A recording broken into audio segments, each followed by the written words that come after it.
This is the Age Group Multisport Podcast with me, Richard Conway, a platform for age group athletes to share their journey and inform and inspire.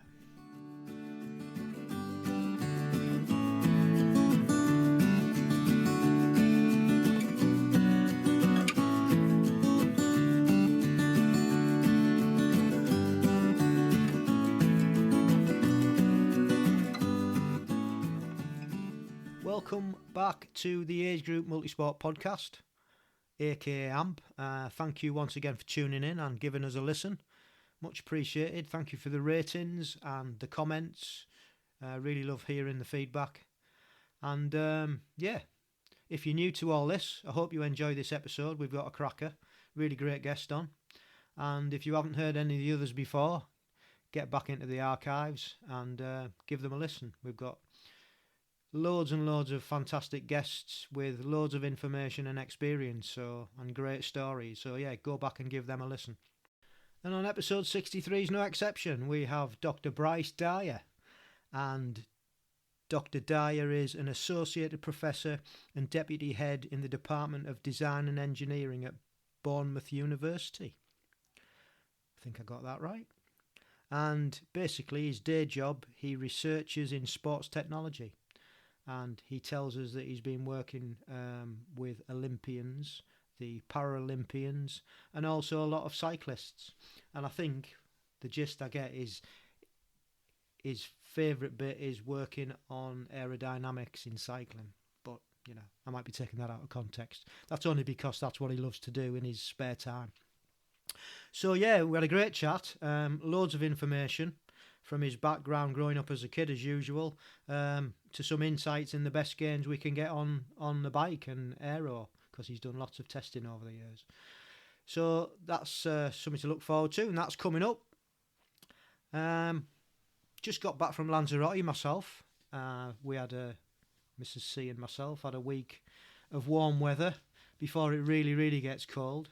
So this is our first week back, and it's not too bad. It's a bit damp and a bit wet. Temperature's dropped a little bit more, but, we are in December now, so it is what it is.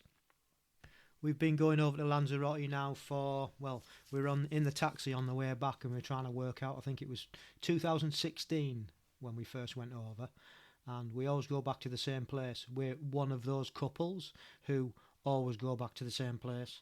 Not the same hotel that we started off in, I might add. We've upgraded a little bit since then.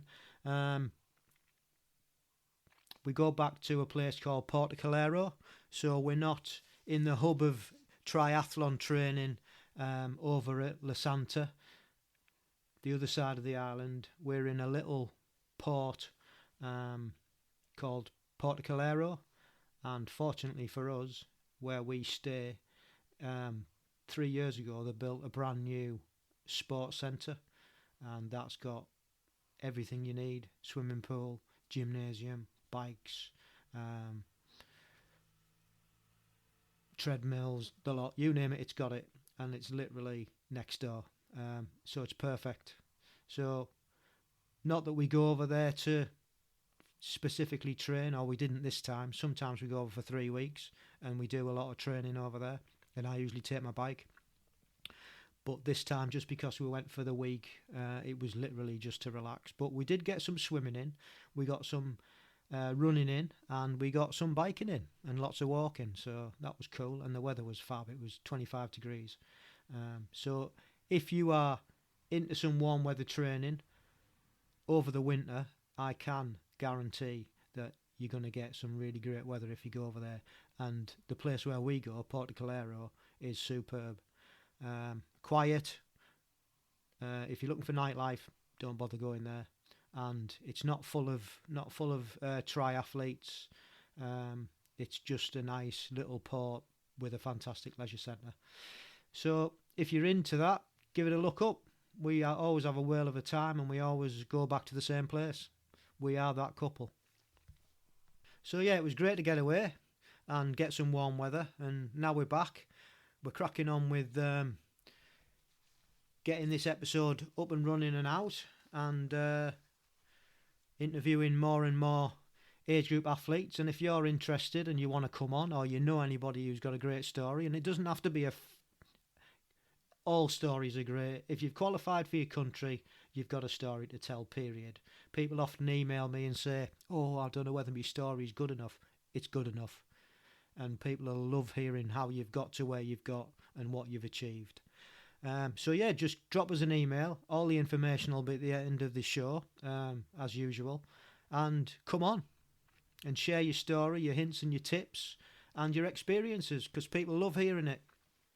Don't be shy. Well done to everybody who has just got back from Abu Dhabi and took part in the World Championships. Some great results. We did lots of medals again, gold, silvers and bronze in all the events. And just a shout out to Don Brooks, who was on our podcast on episode 61. He went and did it again. Won 2 goals at the super sprint and the standard. So I think his season's complete. What a season he's had. And if you haven't heard that one, he's on episode 61. Great journey, great story, great fella. Well done, Don. And well done to everybody else who went over there as well and enjoyed the experience. It looked fab. As usual, been watching the cyclocross this weekend, and the big 3 are back: Van Aert, Tom Pidcock and Van der Poel. Van Aert's just come back this weekend. It's his first race. Van der Poel's been back a couple of weekends, and Tom has been back maybe 4 weekends. So yeah, the big 3 raced for the first time on Sunday. Unfortunately for Tom, he didn't get a great start, and he ended up at the outset round about 23rd, 24th. But he clawed himself all the way through the field, which was no mean task because it was a hell of a course, and ended up 7th. So that was a really good ride for him. I'm sure he'll be disappointed, but to get through the field on that course was amazing. Van der Poel won by a good margin, and Van Aert came second in his first race. So well done. It was a great race. Really enjoyed watching it. And in the ladies, equally as good. There's just 2 young ladies in there that are, I think they're only 20, first year pros, and they're just ripping it up. And that's Hook Peterson and Van Empel, and they're just amazing. Every week in, week out, consistency. They're miles ahead of the other girls, and you know, it's a quality field. So yeah, really enjoyed watching that. This isn't the podcast, but been watching quite a bit of the World Cup while it's been on. I've enjoyed it. Really good. Some really good matches. Still don't know who's going to win it. It's that, and England is still in, so all the more reason to watch it. To watch Vincent Louis win the Daytona International at the weekend. Took the win quite convincingly, but yeah, it was nice to see. And Tom Bishop did well. I think he finished 4th in the end, so that was a good race for Tom. Coming up the weekend is the Ironman 70.3 Middle Eastern Championships in Bahrain, and I only bring that up because one of our former guests, Jamie Price, is racing. And it's almost like Jamie's second home, because I think growing up as a child, he lived over there for quite a while. So yeah, he's racing over there, so watch out for him. And good luck, Jamie. I hope you do well. And if you want to listen to Jamie's experience, you can find it on episode 16. Yeah, give him a listen. Just finished a fabulous book, and it's called Shoe Dog. And it's the story of Nike founder, or co-founder, Phil Knight. And fascinating read. Really well laid out. Really great book. Goes into the process of how he built the Nike kingdom. And it's not what you think at all. And for anybody to think that these big companies, when they first start off, make any money whatsoever, it's a right eye opener, and I just couldn't believe the process that they had to go through to where they are now. So that was a really good read. Really enjoyed that. And a couple of podcasts that I'm going to bring up and I've listened to. The first one is on That Triathlon Show, and it features performance chef Alan Hutchinson, and he talks about all things food related. He's got some great books out, and he just talks about his time in cycling with the pros and what we can all be doing to lead a healthier lifestyle. Really good podcast. So I would definitely recommend heading over there and listening to that one. And the final one is one that I've just come across, and it's a podcast called Yorkshire Grit. And on this episode, it featured Jess Laymonth. And the premise of the show is to tackle some of the biggest issues in men's mental health, including sport within sport. And it's hosted by Tommy Bustard, who's an ex-pro cyclist. And I don't know anything about Tommy or his background or anything, but he's obviously had issues with mental health in the past and felt the need of this podcast. So, and on this episode, like I say, he's got Jess Laymonth, and she talks about her injury. Well, first of all, she talks about how she got into triathlon, which is, she's so laid back about it all, it's untrue, and then about her recent injury over the last year and how she battled through that. So another really good podcast. Really enjoyed that, and I'll definitely listen to more of Tommy's podcasts. So that's the Yorkshire Grit. So those are two really good ones. Hope you enjoy them. Right, on to the main event. Next we have Dr Bryce Dyer, and hope you enjoy this one. Top fella, loads of information, and we'll see you on the other side. Hiya, how are you? Hi Bryce, how are we doing? You all right? Yeah, not too bad. Yourself? Yeah, I'm good, thank you. For the time of year, it's cold, it's wet. I know, it's horrible, isn't it? Yeah, training is somewhat of a chore. Yeah, it can be. The beauty of Zwift, though. Yeah, many an hour has been spent on that at the moment, it has to be said. Yeah, cool. So thank you for coming on and agreeing to do this. You've got an interesting background there, doing lots of different things. A little bit varied, yeah. Looking forward to I've never had anybody with so many different sporting, events going on. So we'll look forward to getting into that and discussing that. Once again, thank you for coming on and agreeing to do this. If you just want to start growing up as a kid, what you got up to, but sporting wise. I'd probably say that my sports growing up were pretty uneventful as far as school goes, probably because most sports at school I was hopeless at. Yeah, it's football, it's ball throwing, that kind of stuff. But I would probably say I was more of an active child. So my family were quite big into sailing, dinghy sailing. I used to live in the country, so tree climbing, riding 1980s style mountain bikes across fields and stuff was pretty much part of the course. But it probably took until I went to university before I started getting a real interest in at least what I would say structured sport or structured competition. And at that point, it was really, I think like a lot of people, you just try and find out what you want to enjoy. You don't necessarily know what you want yet, but you just want to try and sample different things. So for me, I kind of started there with sort of 3 years of kickboxing on one side of things. And on the other side of it, it was getting into weights in a big way, as a lot of lads often do at that age. And I'd been a pretty consistent swimmer up to that point, but I wouldn't say a classically trained club standard swimmer. I would say I used to be into life saving in quite a big way. So it was more brute force and ignorance and sort of lifting and shifting kind of swimming, not the grace and flow probably that triathlon is probably most well known for. And then after that, really, once that kind of closed down, you get your own independence, you have a car and stuff. And that was then when I really started getting into endurance sports, being able to travel to races and stuff and do other things.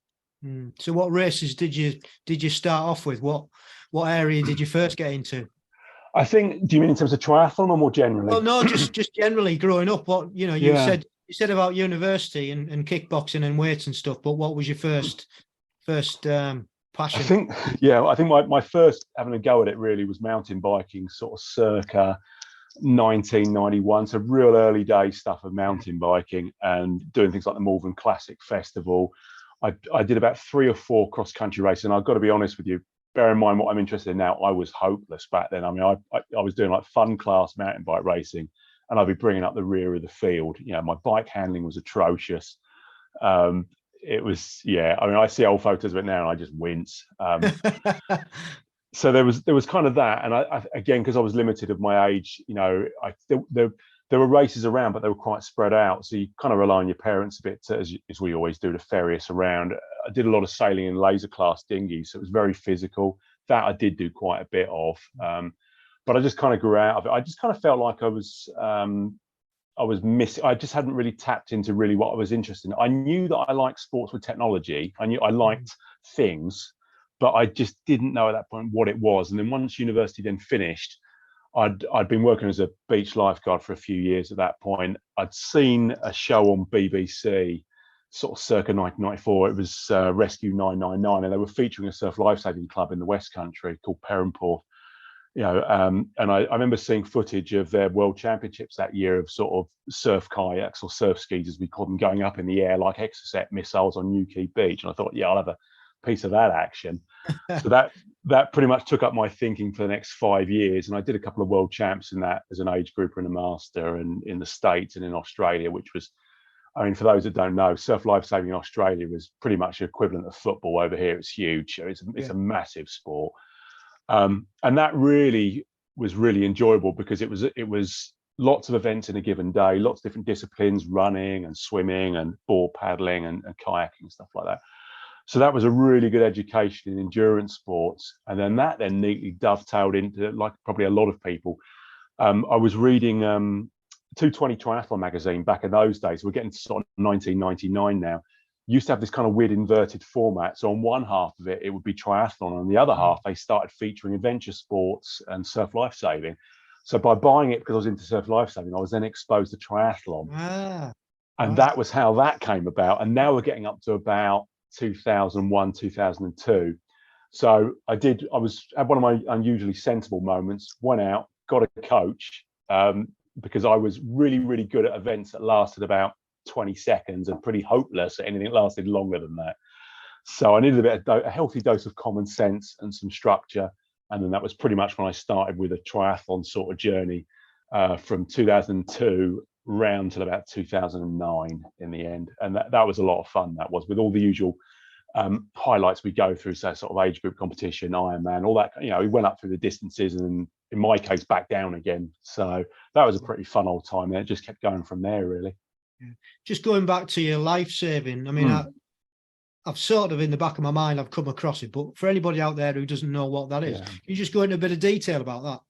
Yes. So what you'll have is all of the events are really based around what would have been lifesaving at the beach in the past, when it originated in Australia and the US, and over time that had developed into, in some cases, a professional sport as far as Australia and New Zealand goes. So that might involve either swim races, run races, surf ski races, or they have what's called the Surf Ironman or Ocean Man as it's now known, which is almost like a relay or an individual multi-sport event of doing the ski, the swim, the board, running in between those disciplines in a random order based on whatever they draw that day.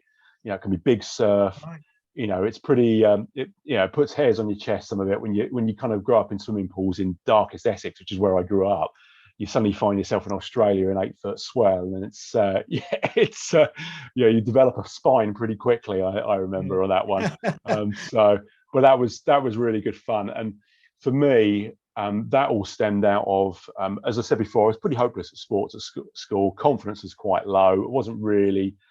I was pretty mentally resilient when things were difficult. I found in sailing races or in the old traditional school cross country, when things went Baltic and icy, and people started going home early, I was always quite good, I sensed, sticking that out. But as soon as it came down to a question of skill and technique, I was pretty much done. But I had an instant whereby I qualified for a home nation surf lifesaving competition in 97 and 98. And that really hit that trigger point of confidence that then thought, actually, do you know what? If I put the graft in, I could actually be all right. You can kind of graft your way to a good level as far as amateur sport goes.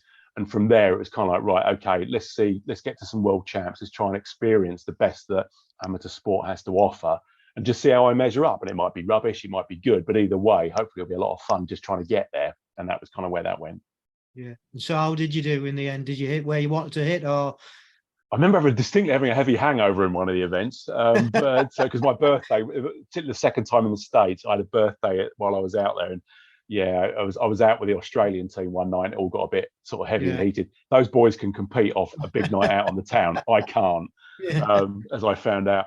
I did okay. I mean, it's very hard to judge with a lot of sports like this because it's one of those sports, that one, where there's a lot of crossover between amateurs and elites. So you can find yourself in an event with some ex-Olympian, or some current Olympian in some cases, right? And you have your hat hand, you have your ass handed to you because it's just, they're just that good, and it's nice because you get that kind of exposure and that kind of experience. Whereas I think, in some other sports, the age groupers get pulled away from the elites, and they're all very heavily segregated. And sometimes there's a degree of snobbery, and you don't get that kind of experience. And it's a shame because it's nice to measure yourself against the best around and really see how close, or more often than not, how far away you actually are. Yeah. Well, I was at Don Brooks was on the last episode, and he was talking about some of the Olympians that he's raced against that have come into age group. And I've heard quite a few people not being very positive about that.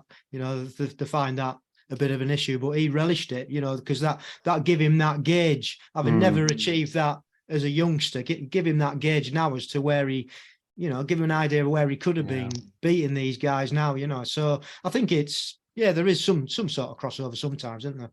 Yeah, and I think also with elites, I know what it's like, and you suddenly have some ex-elite turn up. I've had it in cycling as well, where you have some ex-road pro turn up, and they're going to come in and clean up. But I think a lot of it comes down to really lifestyle expectations. And you can't feel bad sometimes that an elite might be past their best, has stepped off the treadmill of elite sport, but they still want to keep their hand in. And to be honest with you, as long as they're not taking advantage, they're not still full-time, they're not still fully sponsored, and they're still in their prime, I don't really generally have a problem with it, because just because we're amateurs doesn't mean to say that we somehow should be immunized or isolated just because someone else is better than us.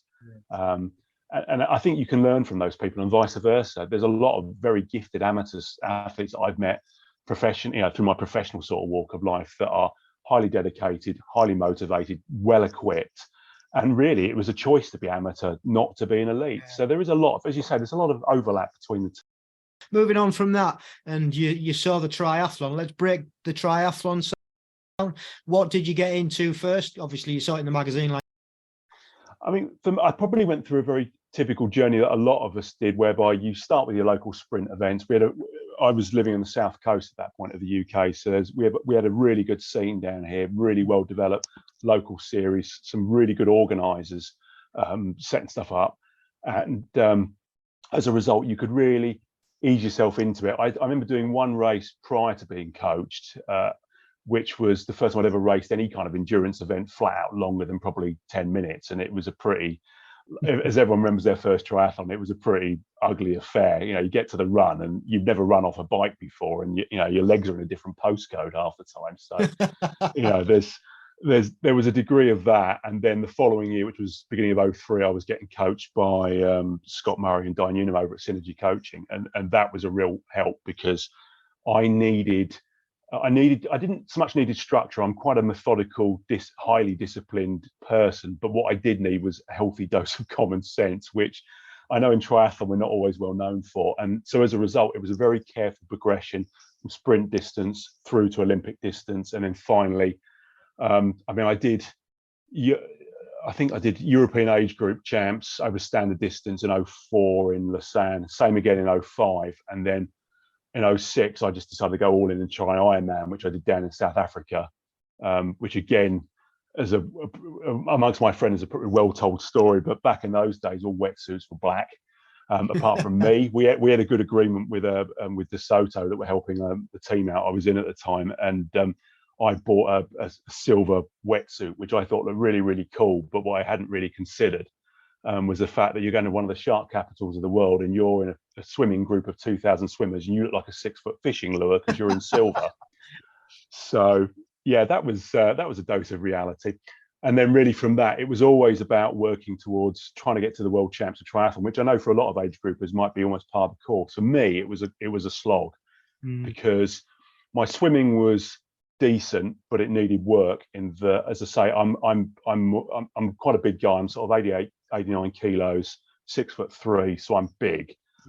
Pretty lean, but it's a lot of weight to shift. So I was a strong swimmer, but I didn't have, because I hadn't been classically trained, I didn't have that grace that great swimmers have. I used to muscle my way round to a half decent split. The biking was good, but back in those days, I relied far too much on horsepower and not enough, again, on aerodynamics refinement, because it was cowboy country triathlon back there. We were all just figuring it out, and everyone was hopeless at least one of the disciplines. You know, it was a pretty cool time to be in the sport, actually, compared to now, where everyone seems to know what they're doing with everything all of the time. And my running was dire because I'm just too big to do a 10K and hold it together. I could do okay up to 5K. I think my 5K time around about then was sort of 18 and a half, I think, was the best that I did, which for my size I was pretty happy with, but I was never going to get any quicker unless I went on some serious weight reduction and probably hacksaw off, you know, parts of my body to get the weight down a bit. Yeah. So that was it. It was pretty much a standard journey, I would say, but I would find that I would hit points where I get bored quite easily, and that no one season resembles the next season for me. So I'll change the targets every year. I'll change the race distances, one to force me to train in different ways, to learn more about how I operate and how I can improve. But also it just keeps you, I think, what I call sort of mentally sustainable for life in as far as engaging in sport goes. Because if you keep doing the same thing, eventually the age I'm now 47, you're going to get to a point where you peak and you start to slow down. It will get all of us in the end. And I think unless you find some way to keep yourself motivated, which for some is finding the fun and joy in all of it, for others it's just by shifting the targets, and I kind of do a combination of both, really, you won't last, and that's when people leave the sport. So I always found that every year I need to do something just a little bit different to really try and stretch my boundaries a bit. Yeah, I think that's a great way to look at it, actually. I've not really thought about.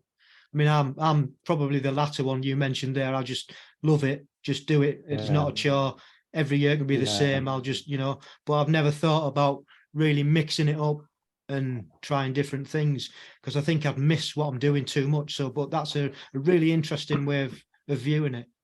Yeah, I mean, I actually, the way I do it now is I have a habit that most of my A races or my goals in a season typically fall in the early part of summer. It's not by intention, it just always seems to be that way. So the way I actually split my season now is I normally do a big build through the winter, build up to those big events in early summer, but then I always use mid to late summer to the autumn as a time to experiment. So it might be I'll go off and do some gravel racing, or I might, most of my year these days is spent in bike races, but then I might go back to multi-sport, go do quadrathlon or something, or dip into something else. One, to, again, just to test the waters, because I always like having a B project on the side, a sport that's more minor. I think I'll dip into that maybe a few years down the line, and you just try and tease out, am I any good at this? What do I need to learn? How bad am I at now? Where do I need to improve? And sometimes it just makes me being able to race for longer through the year without the kind of mental fade or degradation you get, where you just feel like, what it's like when you get to that part of the season where you just feel like you're just hanging on, your training's plateaued. You may not have enough time to build enough volume back in, and you just feel like you're trying to squeeze the lemon of whatever's left in the year. But mentally, you'd be quite just as happy to go and, floor down a couple of Toblerone bars and call it a season. Yes, that sort of teeter-totter. Yeah. So, yeah. Yeah. So after you'd got into the triathlon and you'd done all the various different distances and you'd qualified for GB, what happened next? What was the next sport? Yeah, I mean, I found I was getting pretty jaded around about, I think, 06, 07. What happened in 07 was I went out to Hamburg for age group Worlds for triathlon then, and for me, I opted to do the sprint distance rather than standard. The thing to bear in mind is back then, I don't know if you know or if others remember, but the actual team sizes we had back then were a lot smaller. So whereas now it's 20 slots per age group and a range of different race formats to choose from, back then it was pretty much standard distance or bust, unless you were doing the separate long distance event. And they're mainly, I think initially it was about 12 slots per age group, and it grew up over time as the ITU probably wanted more money coming into the sport, I think, and expanded the team. So, and for me, it was pretty tough trying to make the team. And one of the reasons I'd gone through that experience of Europeans first, which you didn't need to qualify for, and then going for Worlds was pretty tough. And that was, there were 3 or 4 qualification events in the UK. I ended up in the in a dark corner of Scotland, trying to get in the team on my last try, and made it in by the thickness of a lycra suit. It was pretty tight. And then went to Hamburg, which, as I say, for me was pretty much the pinnacle of whereby, great, I've got there on my own merits, under my own steam. But then the year after that, I felt like because that had been achieved, my motivation had suddenly gone, because I then started to realise standard distances was just a struggle for me. It was just hard, and I wasn't getting any faster. But I think fundamentally, I didn't have the motivation I don't think, to really want to improve in the other disciplines like running and stuff like that. Biking, I was getting faster and faster at. That same year, I did the UCI Masters World Champs in track cycling. So now I've gone the other way. See, so I started out at the start of the year racing at a standard distance, and by October, I was racing the kilo, which is 4 laps of a velodrome flat out, which again I wasn't bad at. I mean, I didn't have a lot of top end speed, but I was just strong. So my start again was atrocious, but by the time I got up to lap 4, I was pretty much as quick as anyone. So that was a really good experience, and that was the decision where I thought, okay, time to give cycling or time trialing a go for a few years and just see where that goes for a bit. My career at that point, because I'm a university academic, so at that point I was lecturing and I was getting a lot into sports technology and that kind of stuff. So that I was starting to marry up my professional life and my personal life together. And time trialing can get ridiculously nerdy and scientific at times. So as a result, it was all gluing together nice. I thought, right, let's go for cycling. I got a new coach. I was working with Dr. Helen Carter at that point up at Brighton University, and I was starting to make big gains in biking. So for about 5 or 6 years, it was pretty much all about bike riding, mixing between track cycling, either whether it was the kilo and the pursuit, or I was doing longer traditional time trials. Again, starting out at a reasonable level and just trying to see how far I could push it. Couple of questions on that I just thought about while you were talking. Yeah. The first one, obviously, you were in a brilliant spot there for looking at all the new equipment and the aerodynamics coming through, which would you would help you in your sport. And the other thing is, because you're such a big bloke, did you have to put weight on for the track and lose it for the TT, or how did that go about? How did you use that for your advantage? I think, I mean, weight's a tough subject to do. I know this is one of those kind of taboo subjects, particularly. Yeah, I mean, I don't mean it from like from a personal point of view. It just intrigues me. I'm an avid cyclist, and I watch cycling all the time, and I watch them when they're going on these grand tours, like Geraint Thomas, for example, Bradley Wiggins. How much weight they've got to lose to actually physically do it, And so I just wondered on the same sort of like token, how it affected your progression. Yeah, I mean, what really happened was that because I'd been doing weights at that point since I'd been at university, I gained weight reasonably easily. Or in that, I think also, I wouldn't say I necessarily had body issues at that point, but I kind of like the way that I look. Well, I did have a fair bit of muscle on, but you can't have it both ways with endurance sport. Either you're going to be a big lad or you're not, sort of thing. And I think for quite a few years, I was in a period where I just couldn't seem to make my mind up what I was actually really trying to do. And I think if I'd done a bit less weights when I was a triathlete, I would have been a better athlete as a triathlete. But as far as cycling went, my weight was pretty much the same, in that it was hovering around about 89, 90 kilos the whole time. But looking back at it now, that's partially because my diet was pretty poor, I would say, looking at it now. I was at an age where you can still stick down a couple of tubes of Pringles and not really worry too much about it. Now, of course, once you get into your 40s, you can't play that game anymore. I've only got to look at a Mars bar now, and I've got to go for a 3-hour ride or something just to get it off. But I think I didn't have a very good understanding, or I wasn't willing really to understand that nutrition is ultimately the 4th, 5th, and 6th discipline of pretty much any sport. You can't fuel a Ferrari with manure at the end of the day. And I just don't think I was taking care of myself to the level. Bear in mind my competitive expectations, I didn't really have the full picture. And it's interesting we talk about weight, actually, because I probably got to about a few years after that, around about 2017, I was trying to qualify for the World Time Trial Champs with UCI Amateur World Time Trial stuff, which was going to be in France that year.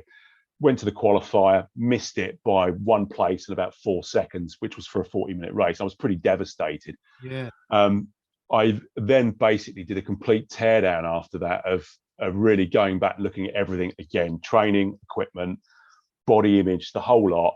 I could find another qualifier overseas, so I was going to head off to Copenhagen and try and get another chance at it. And in the end, it was successful, but it was 2 months of whereby I basically went all in and thought, right, okay, time to drop as much weight as safely as I can achieve. I'm going to replace all the kit on my equipment that I don't think is leading edge, and let's just see what I can achieve in 2 months. And it turned out really, really well. And what it did for me was really start to accept that either you're doing sport for self body image and self worth, and you hardwire your value of yourself in with what you're doing, or you train for performance and you accept however you look and however you appear and how you perform based upon that. And I think that's why I transitioned into, okay, I'm going to drop my weight down safely. I'm going to have a proper diet where I feel myself properly. You know, when you're losing weight, you don't starve yourself or you don't eat all the wrong stuff. You do it properly in a controlled way, but also balance with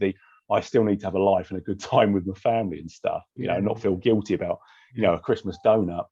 So I got it right from 2017 onwards, but it took for me at that point to take a few losses and to realize that I was actually, as a performance level, slowing down. I was getting beaten by people that I used to beat.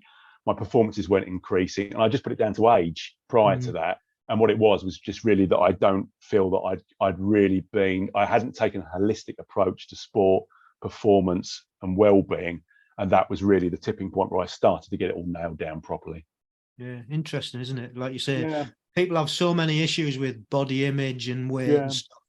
I mean, I am. There's nothing on me. Never has been. I find it difficult to understand that. I can eat what I want. And, you know, I've never had those issues. But it's people especially in the sport as well. There's so many people that should be fit and healthy, but they've got all these issues. And it's not just amateur sport, right across the board, isn't it? You know. Yeah. I mean, you are. I mean, I think the thing is, and when you're younger, you're a bit more naive about these sort of things. And as I say, I was quite a quiet child and quite sort of introverted. And doing weights for me as a kid was really a way of trying to come out of your shell. You know, I put on a decent pair of shoulders at that point because I've been swimming in a pool from a really small age, doing the weights as well. And you kind of liked being big and broad, and you know, being 6'3", you always sort of stood a few inches over everyone else. So, you know, I like being that guy, but that wasn't compatible with triathlon and certainly not cycling. And I was having to make compromises. I mean, going back to what you were saying earlier, I mean, cycling fast is ultimately about aerodynamics. It's not really about much else now. And trying to fold yourself up as a triathlete can be quite difficult when you've got broad shoulders from swimming, all the rest of it. I mean, you were doing weights and stuff. And I've had to spend a lot of time, I've spent a lot of time in wind tunnels over the years and field testing and stuff, of trying stuff out to try and get someone like myself into a position that's competitive. And ultimately, I think I've done okay with that. But it's something where you need to really start decouple. You are not how you appear. You are how you know, using other criteria that you set out for yourself. It might be how you perform. It should be how you feel. Ultimately, I know that can be quite hard to sometimes see objectively.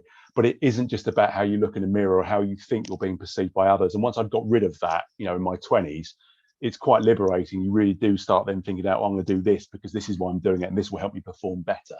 I think the other thing that it's interesting is that you've got a background doing lots of weights and things, and you know, how many times do you hear coaches trying to get athletes, especially multi-sport athletes, trying to do some strength training? You hear it all the time, don't you? And you're completely opposite. You have that built in already, and I don't know whether you come off it or not doing as much. Or I only do weights probably now a couple of times a week. It's probably because my training volume, my endurance volume, the cycling and the rest of it is, for an age group, I probably max out now about 14 hours a week when I'm at its most, which I don't know if that's a lot or not by today's standards, but that's as much as I can fit in.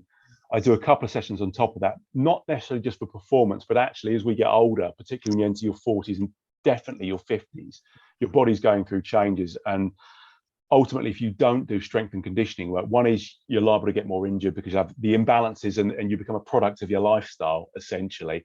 So I found it's a way that I've made myself much more bulletproof to injury, bulletproof to crashes, and ultimately it will improve your mobility, not just in sport, but in your overall lifestyle as we get older and older. So I do it now probably more for lifestyle than I do actually for endurance sports. I think that's I love that word lifestyle, because I think for me, that's why I do it all. You know, I'm exactly the same. I'm doing in the gym twice a week, strength training. I'm 5'4", about 8 stone wringing wet. You know, there's nothing on me at all. Seriously. And but I'm quite strong, you know, and I see my parents and my wife's parents and the suffering, and I don't want to get to that stage in life. You know, my parents suffered from sarcopenia, losing muscle, you know, which tends to mean that you're not strong, you're falling over, and that's when all the issues start. So if you're aware of that now, I mean, I'm in my 50s, 54, you know, I'm aware of that. I want to sort of like cap that, and it's down to that lifestyle. I love the sport, love watching sport, love taking part, but it's a lifestyle for me, you know. Diet, strength training, you know, endurance, it's all part of it. And as you get older, it becomes more and more important. I mean, you raise a really good point there about your parents. I mean, I use, you can use your parents almost as a bit of a pathfinder for where ultimately genetically you will probably, because the chances are your parents probably aren't considering sport activity the way that you do it. So you can almost use them as a pathfinder for where you're going to end up in one degree or another, coupled with whatever sort of damage your particular lifestyle has had. I mean, we can overdo this stuff, as we all know. You can do too much. You know, things like heart arrhythmias, you know, the occurrence of those with endurance athletes is on the rise. And I don't think that's a coincidence. But it is about lifestyle. And for me, I mean, I don't know if others feel the same way, but for me, it provides structure to my particular lifestyle. And really, it's almost a religious-like feel to it. I mean, it does give me a sense of purpose and a sense of direction, but also, you know, it allows you to maintain and build friendships and other linkages and other kinds of way in your life, actually, that you may not have had you not done that. So it's a very powerful tool, sport and activity, even now, irrespective of age. Yeah, I love that. I mean, that you just said it's a religion, you know. It is. It's like that sounds a bit intense, doesn't it? It sounds a bit intense. It is. It's a bit deep. It's a bit deep, but I love it. I love it. Yeah, it is. I've never heard it described as that before, but I do love that. So anyway, getting back to your path, your journey. What I can't remember where we were now. Well, we were sort of hanging around. You were around. We're talking about 2000. About 2006, 2009. I was sort of winding triathlon up, moving into cycling. So at that point, back to the drawing board. There was a bit of track cycling going on, so I was doing sort of national masters champs because I was just coming up to sort of 35 at that point. Specialised in the kilo, so sort of 4-lap sort of race. Again, in those days, it wasn't as we're pre sort of London 2012 kind of higher consciousness of sport almost. So even back then, track cycling, not everyone doing it was a specialist. You often had people crossing over from other cycling disciplines. You didn't have to be as specialised with it as you are now. So you could be a strong bike rider or a strong endurance cyclist. You might be from triathlon. You could still do a bit of track and be, you know, reasonably competitive. It's kind of changed a lot now. And in the same way that triathlon, go back to the early sort of 2000, I was doing it. And as I said before, most people were pretty hopeless at least one discipline, but they had one big one. You know, the races were very dynamic back then in that you could be at the head of the field if you were a swimmer. Your riding might be terrible, and then you'd get thrown back through the field. Then suddenly you'd roar through with a crowd-pleasing finish if you're a decent runner. It was really dynamic racing, whereas now everyone seems to be pretty balanced across all three disciplines. And in the same way with sort of track cycling, you know, sort of ran it sort of 10, 15 years ago, it was pretty much cowboy country still, where as an amateur, you didn't have to be Chris Hoy to be necessarily good at the sport. About 2010, did World Masters for track cycling, did a few European champs as well, did okay. Always was about halfway down the field. It was sort of not much to write home about, but it was good enough that you felt like you could wear the event t-shirt and not be embarrassed afterwards. So it was striking a pretty good balance. And then at that point, then you're now getting that real, what I call seismic change in time trialing and cycling, where aerodynamics was now becoming a pretty big deal. I'd been using a power meter quite a long time before that. I mean, I'd had a power meter since 2005, which, unless you were pretty affluent at that point and went out and bought an SRM, I was using pretty crude, cheap power meters. I used one by Ergomo, which was a horrible single-sided, what I call bingo number calling machine half the time. It would spit you out some nice big wattages, but I don't know how accurate any of those were. It was a horrible machine. I mean, some of the numbers I was being spat. I should have been an Olympian by what that was telling me. And I can tell you now, I wasn't. But it was game changing. I mean, it allowed me to field test. I could, I was doing coast down tests, down hills, tweaking aerodynamic choices, and I was making good progress because so many of the people I was racing against were still stuck in an era of cycling from the 70s where they felt it was still about horsepower, and that's true to about 20 miles an hour. You start going north of that, and to be honest with you, it's all about the drag. And so I probably paid my first visit to the wind tunnel in 2011. Was testing a lot. Equipment was changing fast. Was doing okay. Personal best was still coming down. By this point, I'm now, sort of 35, 36. Things were going well. Got to about 2015, though. I'd run out of gains, really. I was stagnating. I was getting fed up. And I was starting to get beaten by people who had just caught up with me. I was doing a lot aerodynamically, but in the end, there were so many aftermarket services. Aerocoach had been set up and were doing really, really well. Drag 2.0 had wind tunnels up and running. People were paying a fair bit of money getting tested in wind tunnels. And as a result, I was getting beaten by well-refined, well-trained people. Coaches were everyone was setting themselves up as a coach by this point. It's like, it was the game was changing so quickly, and I was just getting fed up. So around about that time, I started getting into stand-up paddleboarding as my B sport of the year. And typical sort of me, I went into it sort of with all my sort of science thrusters on full blast. It was like, right, I was out there testing boards, using the best equipment. I was writing articles. I was getting involved with manufacturers. I got sponsored by a couple of good brands. It was going pretty well, but it was really a band-aid. My first love was always going to be cycling, and no matter how much I've tried to get away from it, it does pull me back with gravity, sooner or later. So I did stand up paddleboarding about 2 or 3 years.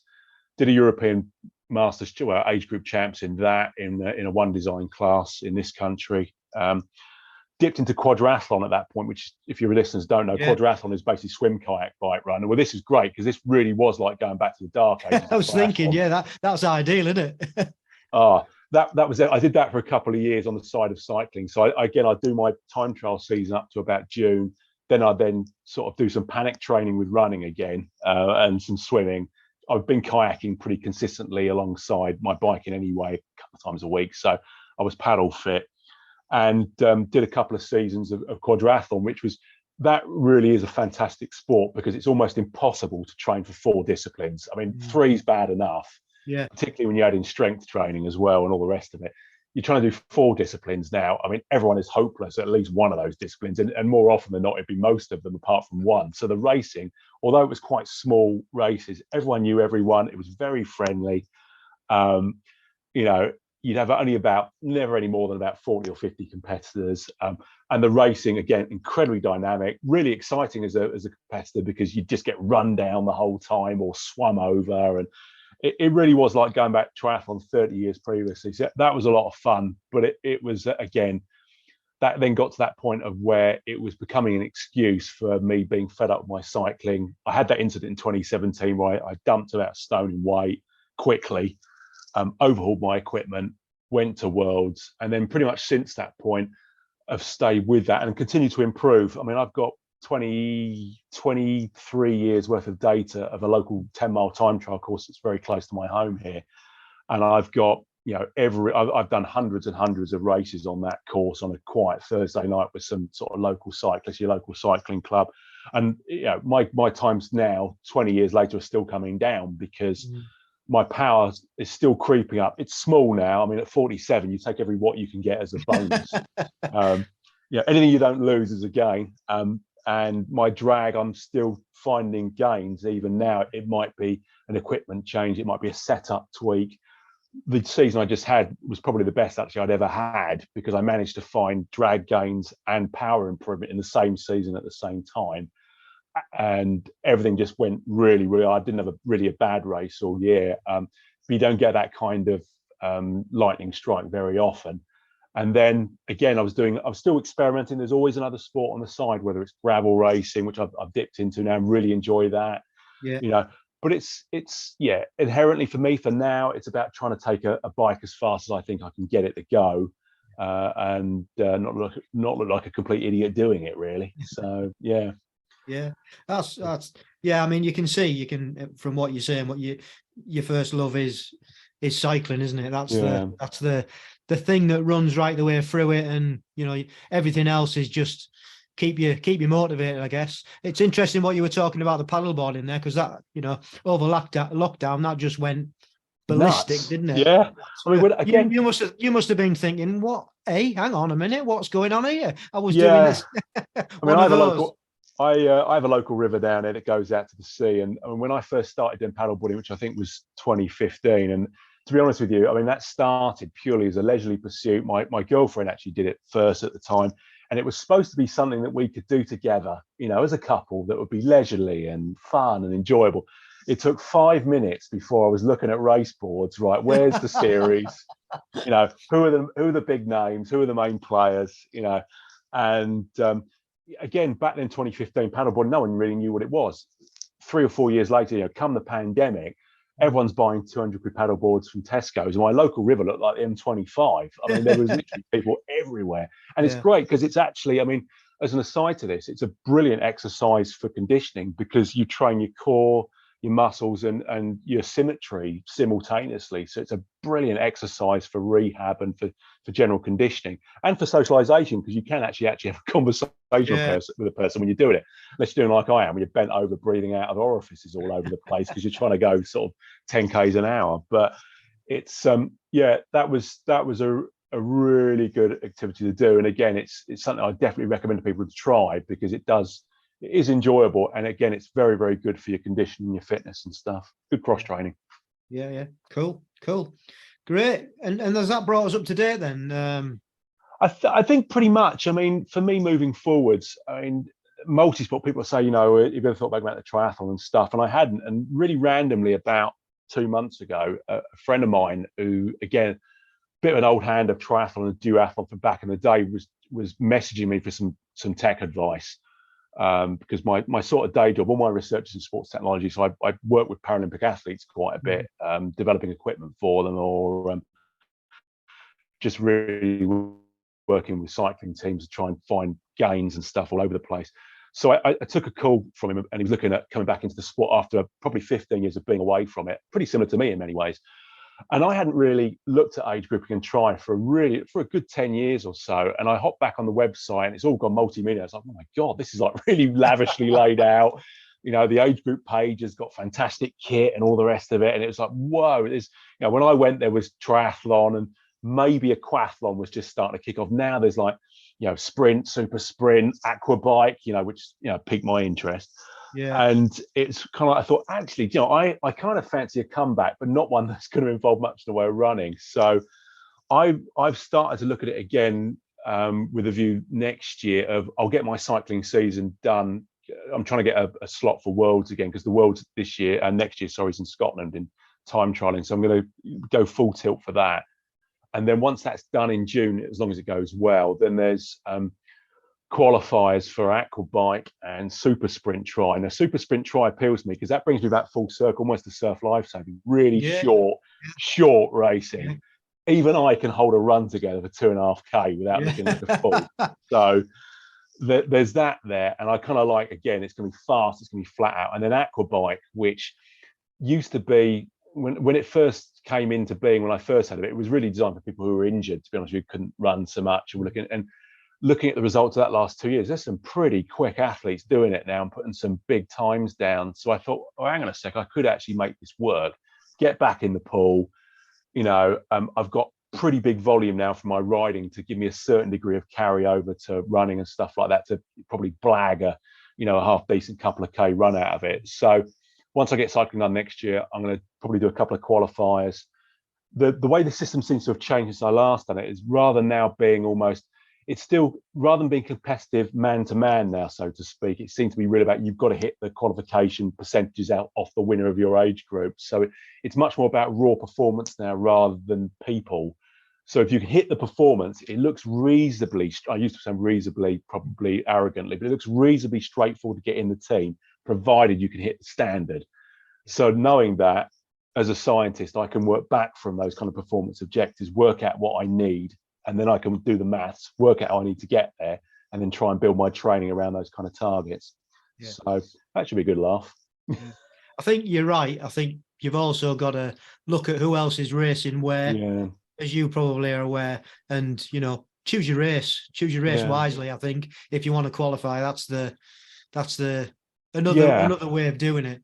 Yeah, I mean, I when I'm working professionally with this kind of stuff, the whole point of it is it's not about buying the best equipment out there. It's about marrying up the right equipment with the right athlete, and likewise, almost that performance climate of actually marrying up the right races, the right events, the right kind of prep and geography to that athlete. So the whole package, because it is a package, is correctly set up. There's nothing worse than an athlete.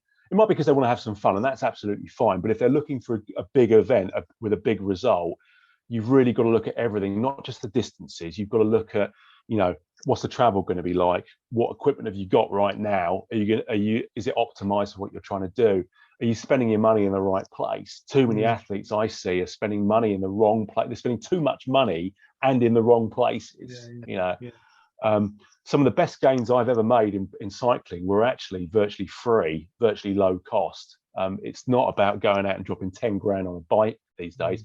I've tested it. I've been in wind tunnels with athletes, and I can tell you that the difference, if you've bought a bike in the last 10 years, it's a time trial bike with aero bars. The difference between them is barely more than 5 to 10 watts. It's virtually nothing, Really? But you're better off spending your time on a good quality skin suit, a helmet.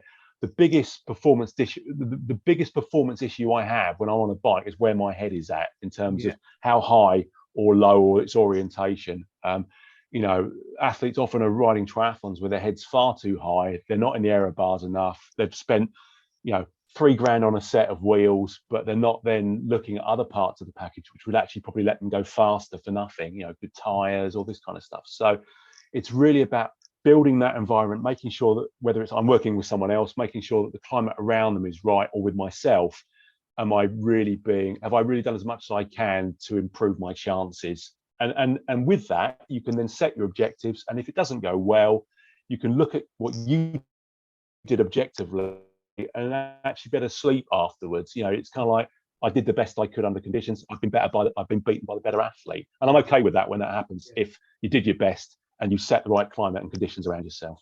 Yeah. Cool. Well, good luck with it.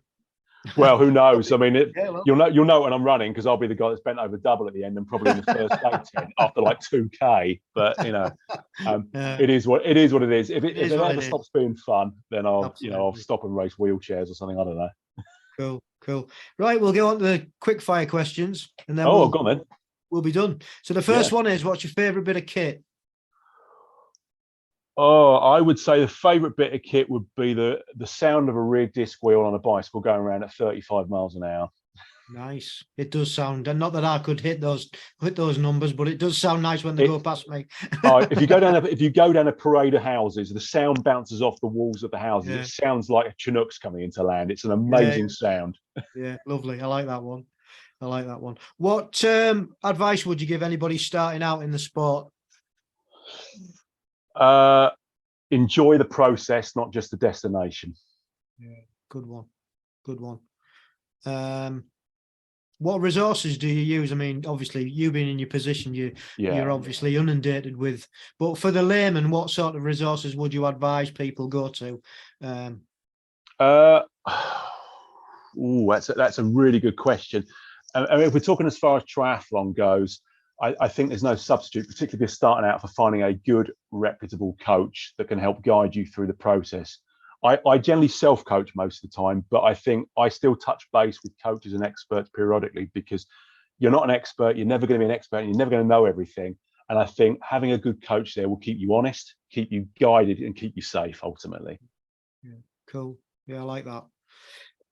It's about getting a collective around you, isn't it, really? You don't necessarily have to be coached, like you said. You've just got to know people who know stuff, and try and cherry pick from them if you can't, or you don't want to coach yourself, I guess. Yeah, I mean, I was at a work conference last week in London, and it had all the leading experts in sports technology there, from Formula One, athletics, Team Jury, the whole lot. I spent the entire day just cornering people and trying to get as much info out of them as I could, because ultimately the biggest resource you're ever going to have in any sport is knowledge. It's not the latest disc wheel or super shoe, it's knowledge, because it's knowledge that will basically steer you straight, help you avoid problems. And if you've got to make choices and decisions in terms of equipment or training, it will guide you to make informed, correct decision making. So knowledge is power, as the old saying goes. Just on that, knowledge is power. What if you listen to podcasts and especially cycling podcasts, what do you favour? What are the good ones out there with that good knowledge? It's really, I don't really recommend any, and I know that sounds a bit harsh. I do. No, it's fine. Yeah, what I would advise is, I do have a tendency. Forums are quite old-fashioned these days when you look at modern social media, but I actually find that forums are still some of the best resources around, because people have ongoing. You're always going to get trolls and stuff like that, but you do get rebuttals and debate on forums. Whereas on social media, you probably get a few more keyboard warriors and grandstanding going on. But I think really it's to try and learn, and it's probably hard to explain this to people, and I have the advantage that I do this as a day job, but it's to try and learn how to differentiate between the marketing and good quality science, good quality information, advice, and anecdote. And it's trying to navigate that. It's pretty shark infested waters, but if you can learn how to do it, and I'm always happy to talk about how you can do that, you'll find the internet is such a weapon, but it's also such a minefield as well. And there's some good stuff out there, but you've got to know what to listen to and what to avoid. Yeah. Wise words. Thank you for that. And finally, we've already sort of like touched on this a little bit, but your short and your long-term goals. Long-term goal, I've always wanted to win a national masters cycling jersey in any discipline with a coloured bounds around it. I think I'm going to probably have to wait till I'm in the 70 to 74 age group for that one. When you get to the point when you're racing the Undertaker. I think by that point most of my opposition will hopefully be dead, and I should still be able to cycle a little bit. Short-term goal, for me, it's really, actually, to be honest with you, it sounds pretty humble and trivial. But if I can keep improving my times on my local 10-mile time trial course, then I know that my journey is honest and sound, and I'll be happy because I'm still progressing. Brilliant. And that's a great place to land it. So thank you once again for your time and all your... Well, once again, really enjoyed that chat with Bryce. Fascinating background, especially the surf life saving. Who knew that was a thing over in the UK? Not me. Every day's a school day. Great to see somebody with such a wide variety in his background, until he found out what he really enjoyed doing. And I think we can safely say that, although he does like multi-sport, cycling I think is his main thing, and he sounds as if he's pretty good at it. And I think his job that he does helps him. So good luck, Bryce, in the future. If you get back into multi-sport, the aquabike, and hopefully you'll achieve your rainbow stripes, that would be amazing. If you want to follow Bryce, he is on Instagram, and he's at Dr Bryce Dyer, and he also writes for Precision Fuel and Hydration. And if you give Spotify a search or Apple a search in their engines, you'll also find him on a few podcasts. But he does write articles all over the place, I believe. So just Google search him and you'll find the stuff that he's done. Fascinating. I've listened to a couple of the podcasts that he's been on. It's really good. Good stuff. So that's it for this episode. Thank you once again for taking your time out to listen. Much appreciated. Hope you've enjoyed it and you'll join us on the next one. And if you want to get in touch, you can email us at agegroupmultisportpodcast@gmail.com. We're also on Instagram at amp_1967, and Facebook we're on ampgb. And if you want to listen to any of the episodes, you can go along to our website and they're all on there, which is agegroupmultisportpodcast.buzzsprout.com. We're also on Twitter at agegroupmultisportpodcast. And if you'd like to leave us a review and a rating and comments and emails, please feel free to do so. Much appreciated. We'll try and get back to you and answer you as quickly as possible. So that's it for now. Don't forget, stay safe, keep training, and love the process.